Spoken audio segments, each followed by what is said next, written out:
अस्सलाम वालेकुम वरहमतुल्लाहि वबरकातुहू। उम्मीद है सारे भरा ठीक हो गए। यार अज एक गल है कि उधार उधार पुराने लोग कहते थे ना, कई दुकानों तुम जाओ तो लिखा होंगे उधार मुहब्बत की कैंची है। कैंची उधार एक परेशानी भी है।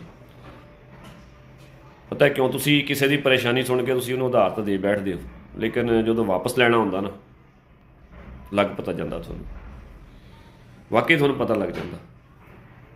क्योंकि अपने पैसे रो रो के लैने पैंदे ने, मिन्नतां तरले करके वास्ते दे के या साढ़े पैसे दे दे। अच्छा वो बंदा जिहड़ा जिन्हें लिया होंदा वो अपने सारे खर्चे भी चला रहा होंदा, अपनी सारियां अयाशियां अपनी सारियां सहूलतां सारियां अवेल कर रहा होंदा, ते लेकिन पैसे वापस नहीं मोड़ते। उधार एक परेशानी भी है। फिर नाराज़, अच्छा इन्हां नाराज़गी भी पैदा होंदी है।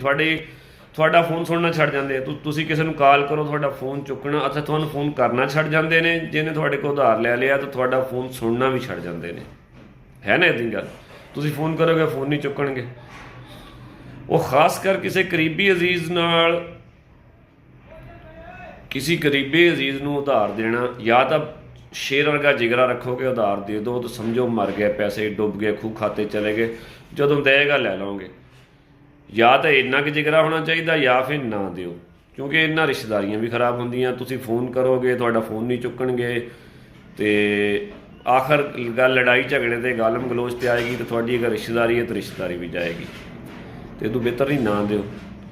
तो जेड़े उधार लई बैठे उन्होंने भी चाहिए कि मेहरबानी कर कि किसी ने अगर थोड़ी मदद कर ही दी है किसी बुरे टाइम, तो उन्होंने इन्ना तंग तो ना कर कि आइंदा वो किसी की मदद करने के बारे सोचे भी ना।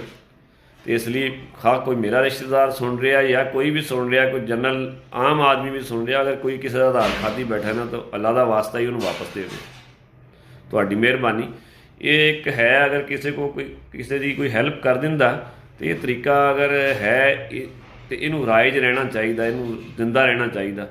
ये ना कि थोड़े किसी के तजर्बे तो अगला परेशान हो गया, नैक्सट टाइम किसी खास जरूरतमंद नूं भी ना देवे। इसलिए मेरी गल गौर ना सुनो तो मेहरबानी करो। जिन्हें किसी किसी का उधार देना है, बंदा लै दे लैंदा है, दुनिया है, दुनियादारी है, बंदा एक दूसरे को पैसे लै दे दिंदा, लैने भी पैंदे, देने भी पैंदे, लेकिन टाइम पर उन्होंने वापस कर दो, थोड़ी मेहरबानी। लेकिन पाकिस्तान ये असूल है कि तुसीं उधार दे पैंदे, अगले दी गल्लां जाके तो लैना पैंदा उन्होंने पैर फड़ के। जो देण दी जो उन्होंने लैना होंदा थोड़े नाल मिठियां मिठियां गल्लां करदे, थोड़े पैर फड़ लैंदे, जो तुसीं उन्हां कोल मंगदे हो तो थोड़ा वो गला फड़ लैंदे ने। तो मेहरबानी करो। ये गल है तो बुरी कौड़ी, लेकिन मेहरबानी करो किसी के पैसे वो खासकर रिश्तेदारों को उधार देना बंद कर दो। ये मेरी गल याद रखो यार। अस्सलाम वालेकुम।